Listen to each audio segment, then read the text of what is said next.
Got a sheet of parts and you find one of the tabs has failed and the part caught the bit taking out a small chunk, leaving you with a bit of scrap, just enough to make it void. Hi there, it's John here from SI UK. Well, sometimes that scrap bin is useful. Mostly I create jigs on my own fixings from it. However, sometimes some of our smaller parts fit on them too. So let's use this piece and I'll take you through how I make parts on our CNC from start to finish. Okay, so I've now got this piece screwed down to the bed. So let's CNC. It is after all a CNC channel. I've got a file set up to do individual parts, and this means I can put it anywhere where there's a space on a part use sheet. I'll get two out of this small part. And for those curious, I'm using a 60-degree V-carve bit for the text at 1600 millimeters per minute, down to a depth of just 0.1 millimeters, though the waste bed is never flat. Then the cutting is done with a 3mm DLC coated bit, 1400 to 1500 millimeters per minute. Depth down to 1.6 millimeters, which is the full depth plus a fraction, which is how I always do it, and that'll be at 24,000 RPM. And lo, I forgot to put the blower on to clear the chips.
I wasn't entirely convinced the part was held down flat on that second one, so I just put a small amount of pressure on it to minimise the vibrations.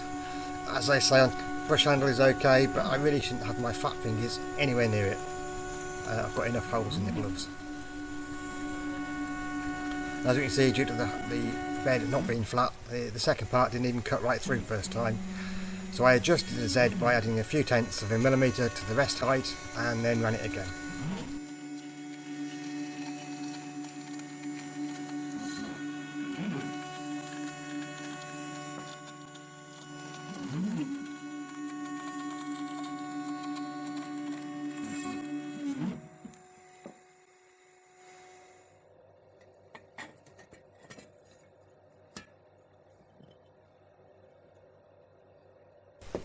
Now, using the DLC diamond light coating bits at the right speed leaves a minimum tool marks, so they give a really clean cut. However, some light sanding and deburring is still required. Now, I could do this with a bit of wet and dry, but when you've got a few to do, there is an easier way. I'm going to show you that now. So one of my bench grinders, I have two fibre discs set up, one slightly harder than the other one. And I've no idea why these aren't more common. They do a much better job than a Scotch. Oh, sorry guys, I maybe should have left that light where it was. It was, however, better for me to see. So the good thing about these pads is, while putting a nice finish on the edges, taking off those tool marks, they're also good for just taking down those tab burrs and blending them in. So a quick nip around the sides, then the edges to deburr, and they're done. I should point out also off camera I knocked out the centre holes and filed down the internal tabs quickly. They'll get a final clean up when I get the parts done.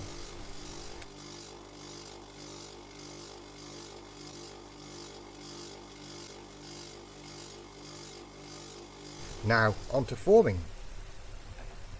Now if you have a small shop, these 3-in-1 machines are an incredible space saver and highly versatile tool. And I'll give you a tip in a moment on how to speed up repeat parts. And for those not familiar, this has a slip roller allowing me to curve metal, say, into a tube. It has a press brake to bend the angles. I need that today. And a guillotine, which is how we made a lot of our stuff pre-CNC. So first we set the backstop. Now the closest setting I can get on this machine is 10mm. So when the backstop is up against the V-block, it's the easiest one to set up. It is an old and well-used machine. I just need to quickly check all the nuts are tight before starting.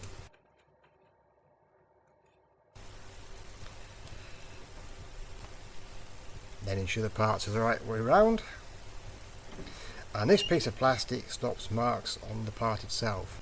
While it is covered in a protective film, this film doesn't give as the part is forced and stretched into the forming, whereas the plastic does. Any old poly bag will do.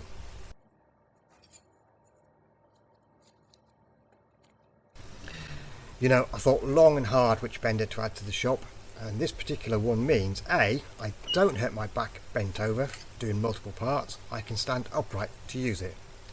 And B, this ability to set up the backstop quickly improves the efficiency on those repeat parts.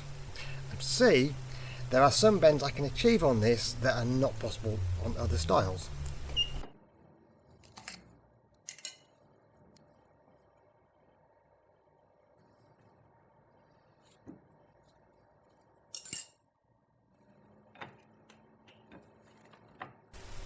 And now, my quick tip if you have one of these machines or think about getting one and do regular parts.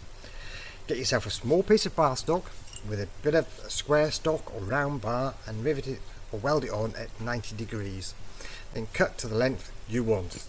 So one bar can literally have 2 sizes, and you can make as many of these as you need. It also then helps if you then later on design as many of your parts as you can around common sizes too. Anyway, replace the round bar in the V-groove and push the backstop up to it both ends. No measuring required, and it saves an awful lot of time. Plastic back in, I can use the bigger piece here, it's less fiddly than that small piece. And when the camera isn't in the way, you can turn out parts very quickly working this way.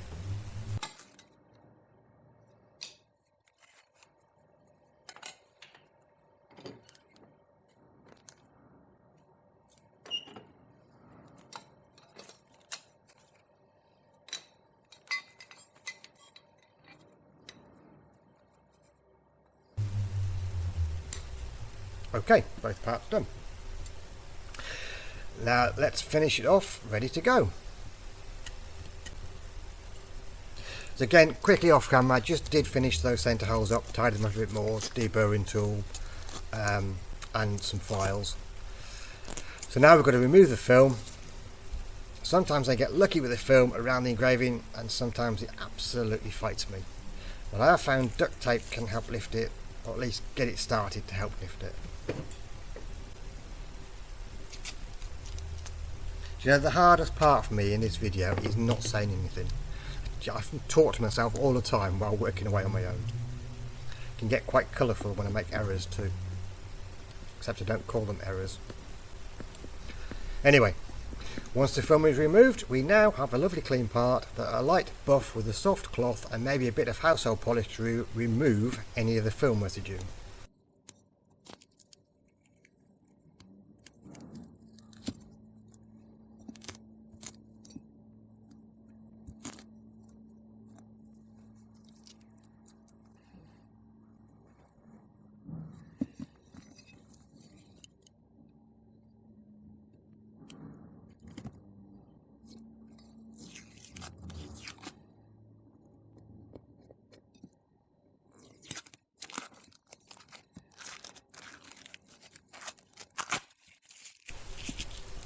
Then we need to insert these PVC rings.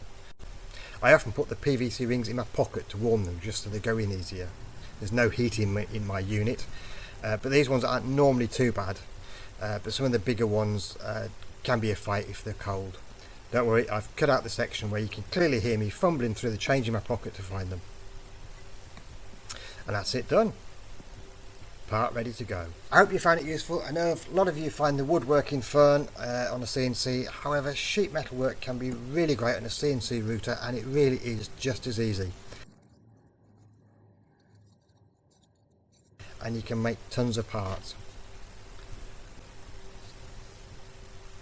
Oh, and what is this part for? I didn't tell you, did I? Well, it's a nozzle holder for pressure washer nozzles. Simples. Anyway, thank you for watching. Take care. See you soon.